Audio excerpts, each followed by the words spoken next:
I'm Alex Radcliffe from Board Game Co. I'm Professor Meg. And today we are giving our first impressions of Journeys Afar, the Ketsueki. This is a prototype, all rules and components subject to change, and we'll have a link to the crowdfunding campaign down below. And it's very much first impressions because we've only played this version of the game one time. We played the prototype a few months ago. It was definitely an earlier phase.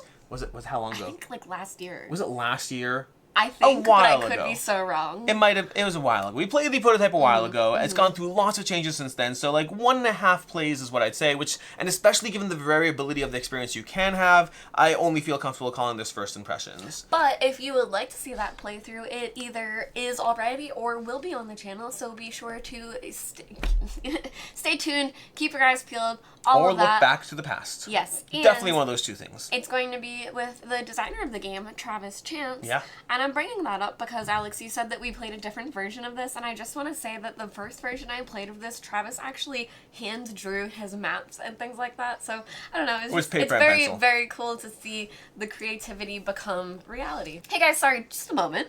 Future us here. We forgot one small little detail. I just want to make sure that you're fully aware that we did do sponsored gameplay around this game. While this first impressions is not sponsored content in general was done for Journeys Afar, so I want to make sure you have that information so you can give that whatever level of gravitas you want to give towards this first impressions. And with that, we're going to go back to our past selves. And be sure to check out the gameplay. But that said, again, so the usual things, prototype, rules, components, link to the crowdfunding campaign, all also of that. Gameplay. And with that, I'm going to dive into a very brief overview and then just go into because there's a lot to cover over here as far as what's going on. Lots of cards, lots of decks, lots of things. So let's go with the general concept. The general concept is you are a character in this game. You're a character, you come into play with your own world, as well as your own character, and your world brings a flavor to the game, as does your character. So different characters, different worlds will combine to bring different elements into your gameplay that will be shared across the game. So you have a variable gameplay just from who is playing in the game. Outside of that, you have these different worlds and you have your character's story. Characters are going to come into play with different stories. You choose which story you're going to be playing with, then you go through that arc. And that arc is going to give you both theme as well as specific things you are trying to do as you play the game. And rewards. And rewards. Those specific things are not required. You don't have to do them. They just give you a direction in ways to score points and ways to earn legend, which you'll get on this track up here. And game end is triggered either when a player gets to 15 legend or when a player finishes their complete story arc. Either of those things will trigger the end game. But I mentioned you don't have to do your story because so many other things in the game will give you legend. Your story is just one of many pathways you can pursue. And ideally, if you can manage it, you want to kind of pursue your story while managing to synchronize that with other things that tangent well together to be as efficient as you can with your actions. Speaking of your actions, you're going to have effort. Effort is your action pool. You can spend effort, it's all listed on your player card what you can do with it, but you can use it to travel and interact primarily. Outside of that, there's lots of other things you can do. There's various forms of interacting. There's fighting, there's interacting, there's exploring, there's different things like that, but you're going to be mostly using it to move and interact. So you're going to spend one to move around the board. So you can spend one to move, you can spend them to move to another spot, you can head down to the mine over here, and then you can start digging through the mine to gather resources out of the mining bag, adding them here, and that will give you coin value you can use to spend on various things in the game. That's just one of many, many things you can do in the game. Again, the nice part is it's all printed on the player board, giving you the specific elements on the board, as well as the specific elements that are unique to that board, as well as your character over here, giving you their sequence as far as how that's going to work. But you're primarily spending actions in order to interact in different ways while pursuing your story, and then finding things that will give you specific direction, along with the worlds themselves that will also give you specific direction. For example, in Unmei, we have the casino that's unique to that world, and that can have you playing a little mini game, giving you resources as well as possibly earning you legend. Kakuruga over here is going to have beasts in the game, beasts that get added to all the boards, and those beasts you can fight them, earning legend. And over here in Shima, we have getting various influence in the various houses up there. That's going to provide its own little mini game. So we have your own journey, we have the various mini games of the maps, and then we have tons of other things that will give you points. So for example, we have these spirit cards. Spirit cards will be something you can spend fate on, and as you get these, you have to go to a tea house, to a shrine. When you go to a shrine location, for example, over here, when you go to a shrine, you can claim a beast if you pay the resources for it. They give you an immediate reward, and then something ongoing, often ways to score points in the game.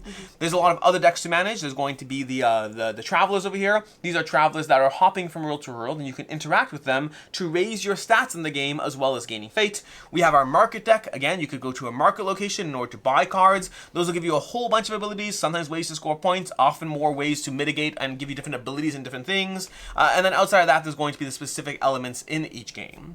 Aside from that, you have your story. So you have your core story you're going through. And then lastly, we have our encounter deck. Anytime you did not advance in your story, you're going to read an encounter at the end of your turn, or more specifically, the player after you is going to read an encounter. They're going to give you a situation that's happening, a bunch of choices, and you'll make a choice and then figure out what happened. So you have this degree of story unlocking as you explore.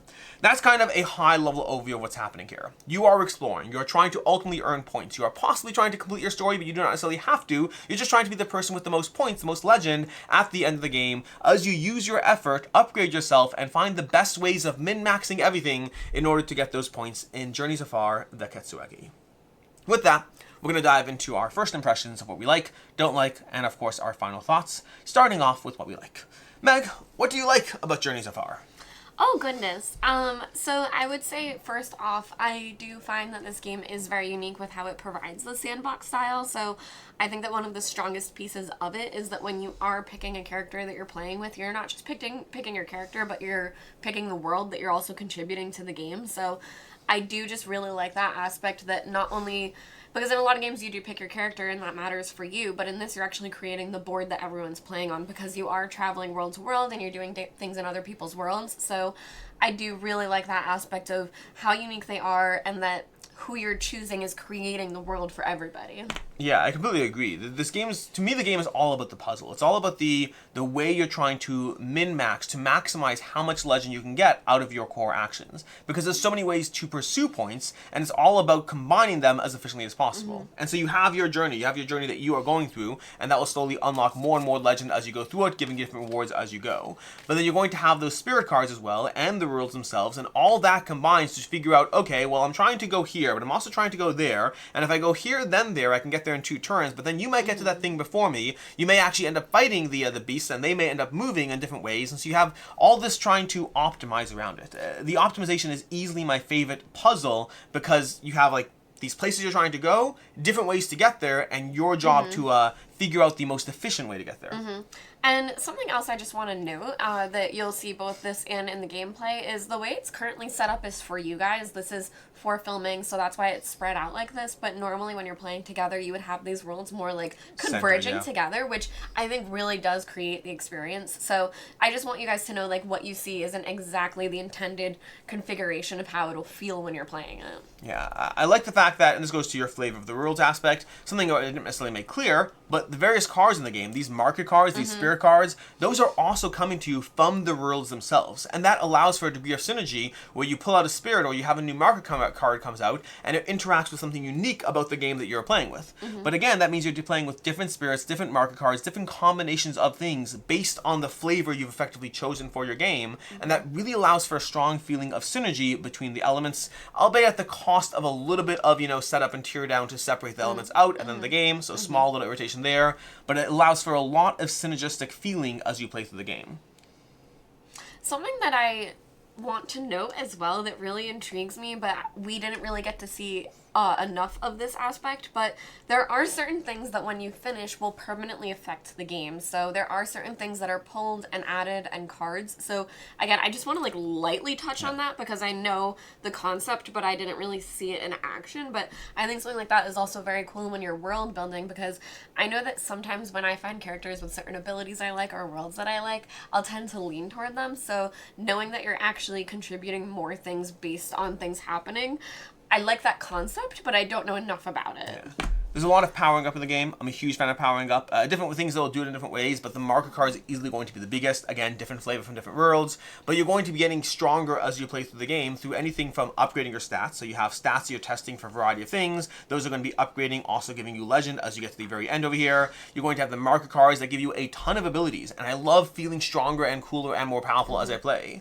You have the ability to gain more effort as you play through the game. So you start with this amount of effort, which is usually going to be 6, unless you're playing as Nomi, who has 7. But you usually have 6 effort to start off with, and then you can add more, again allowing you to feel more powerful by being able to do more throughout the game. So there's a lot of tableau building as you get stronger through all of the things you're encountering. And again, those spirits as well. The spirits, the market cards, various elements from the world, and then just upgrading your stats. It really allows you to continuously feel like you can do more and that you're powering up to meet the world around you, and I enjoy that feeling.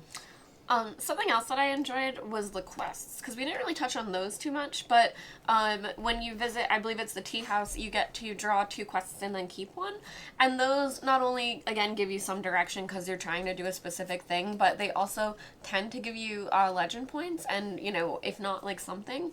And I do think that that was a very fun way to also jump ahead, because, you know, you can get legend points from completing the quests, but then sometimes those things can also be just giving you points inherently, like fighting a monster or something. So I did think that those were also very fun to go through and play with. And that's another thing that as well is customized based on the rules you're playing. Again, the game is very synergistic, because synergistic while being variable because of that combination of things.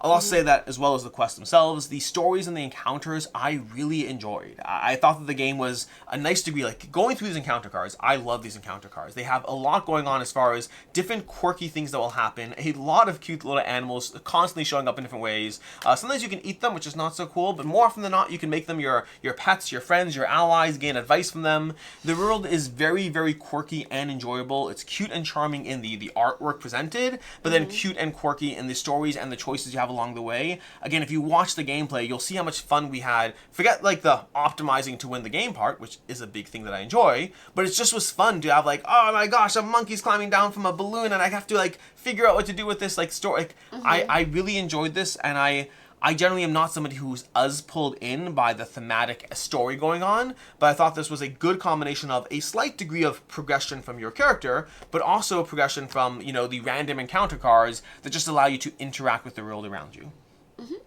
Anything else on your end? I think I'm mostly covered on the things that I enjoy about this game. Yeah, I think, you know, finally I can just say the obvious thing that everyone can see right in front of them, but it is a very beautiful game. These worlds are, you know, pretty luscious. They're all very unique too. Like this one's like theme parks, like and festival things going on. This one's like islands. That one has a lot of terrain stuff going on. So they are all very unique. There's all the different artworks. That everything is really beautiful. But you know, I think you can tell that and see that. But I do feel it needs to be said as well. For things I don't like in the game, I have a few small ones to get to, some for me, some that might be an issue for you. First of all, I'll say that my biggest thing with this type of game, and it's still true here, although not necessarily that bad, is at the end of the day, this is a sandbox game. And sandbox games, I have historically found that I usually am very invested in what I'm doing and my journey forward, and I'm usually not that invested in your journey forward. And that means that if you are, like, the game can have quick, fast, snappy turns, it absolutely can, but it also can have turns where you're thinking through things or backtracking something because the math didn't work out. And on those turns, it can be a little bit cool to be like, oh my gosh, you managed to do that, but I'm more invested in my journey in this game outside of the cards. The cards are just fun to hear what's happening. But in terms of the mechanics of it, I'm mostly interested in my turn, not as much interested in yours. So for me, this is the kind of game that I would play best at 2 and 3 players. At 4, I wouldn't want to, and even 3 is a trade-off for that social element versus how much downtime it adds. Yeah, I feel in that aspect, like, everyone is working toward your legend points, but apart from that, the only real competitive aspects are going after, like, certain cards that you see in the markets that you want. I mean, this was also like that, but I think for me, the piece I would have liked to see change that is either blocking paths or blocking spots on people, or being able to fight and take things or something, but... Yeah, and then for me, the only 2 other complaints I have are not really complaints from me, but they might be irritations for you. And the first is that there's definitely a degree of general luck in the game. Whether it's the encounters you choose and how those play out, whether it's the things you draw, you're constantly mining, you have someone drawing two golds in the bag and someone else drawing a silver and a dirt, and that's a drastically different turn. So there's definitely a degree of luck in the sequencing, or even the sequence. You know, having the right card come out in the market right when you need to buy it, that can be absolutely huge. And so there's a degree of luck in this competitive journey of trying to min-max your way towards victory. There's definitely some degree of luck that might impact your enjoyment of the experience if you're purely looking at this as a strategy game. To me, this is a strategy game with a lot of flavor and a lot of theme, and I don't mind the fact that you might have gotten a good card or I might have gotten a good draw. It overall averages out, but it might be an issue for you. The second issue I have, again, something you might be concerned with, but it wasn't for me, is this game there are certainly times in this game where you're chasing something, somebody else gets there first, and that kind of undoes your turn. A good example would be these travelers. These travelers are people that, as somebody gets to them and interacts with them, they pop on over to some other world. And if my turn was charting around trying to get to the traveler, and then you got there first, sometimes that can kind of screw a little bit with your planning. And so I do find that I'm more likely to try to prioritize pathways that are more guaranteed as opposed to pathways that have variableness to them. But there are enough things going on in this game that are variable, that could move around, that sometimes you might find your 2-turn plan ruined halfway through because someone else just did something first. So that could be a frustrating experience for you. Yeah, and I'd say my final thing that the one thing that I noticed that I didn't like that can happen in games like this that give you an action point system is that I did feel there were a few turns where I made inefficient choices, meaning that, say I had one action point left, but I wanted to be on the spot that I'm on for a future turn, I'm just kind of floating an action point and not using it. So I do kind of wish there were even items or something that you could bank toward future things and kind of fix that little piece, because I did feel that there were some turns I would end with like 1 or 2 action points and it was just kind of there. So I think that that's just something that can happen when games have this sort of a system, but that did happen. Yeah. And with that, moving to final thoughts, where are you with this one? So I'm not going to rate this one quite yet. I have been trying not to rate first impressions too much, and I think I just haven't seen enough of this. And again, where I think the world and the character can really drive how much you enjoy it, I want to just see more of that a little bit first for myself. But I did have a very good time. I enjoyed it. Yeah, I do rate with first impressions, but I do rate them with the caveats. And the caveat is a play of the prototype a year ago or however long ago it was, plus a single play today, does not make for a confirmed lasting impression. But initially, I really liked this game. I had a lot of fun playing through this one, and I tend to be a little critical of sandbox games. I think the only sandbox game I've really enjoyed so far a lot, I think there's a few, but the one I've enjoyed the most was Xia Legend of a Drift System. I did also like Forsaken by the same designer, and a lot of similarities in the gameplay structure to that game, but I like this one so much more than I like Forsaken because it leans more into the mechanics and less into the story. I like the art and the presentation of the game. I like the encounter cards. I found the stories and encounters very charming while being not too getting in the way of the gameplay. I found most turns to be fairly fast-paced, so my biggest complaint about this type of game, including here, is that I'm not invested in your turns, but turns were usually pretty fast where you're thinking on other people's turns, and then it comes to my turn, I'm like, I'll move here, do this, trade that in, do this. Usually they're pretty fast, sometimes they slow down a bit. For me, I had a lot of fun going through this. I had a lot of fun with the tableau building. I had a lot of fun with the min-maxing and trying to find my pathway forward. Tentative rating-wise, I'm coming in at a 4.5 out of 5. I enjoyed this a lot, and I'm looking forward to playing it more. Again, caveat, it's a first impressions rating, so take it with a grain of salt.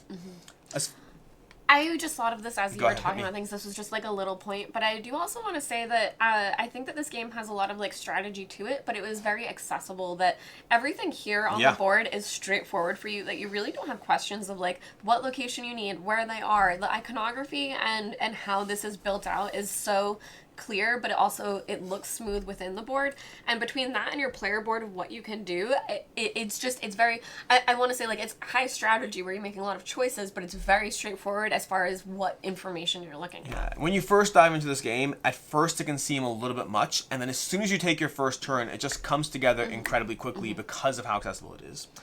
As far as other game recommendations, for me, I'm going to go with Vindication. This game very much reminds me of Vindication in terms of Vindication is like one of my favorite games of all time, and this very much reminds me of that in the sense that you are kind of just trying to move your character around, not really worrying with other people, but there is a degree of getting there first sometimes. There's a degree of trying to figure out what cards you can add. In this case, it's spirits and markets instead of companions and relics and all that, but it very much is about trying to find your fastest way towards points while optimizing and then powering yourself up as a character. Give me strong vibes of Vindication playing through this. And I'm going to recommend Kyoto no Neko. So that's going to be it, right? It's a game where you're playing as cats, and you do have similar stats like this where you're working on your different attributes and bumping those up. And it's more of like a modern day Japan where you're the cats like that are all in the neighborhood running around, but I think it's a similar feel. Yeah. In any case, until next time, I'm Alex Radical from Board Game Co. I'm Professor Meg. And have a good one. Bye.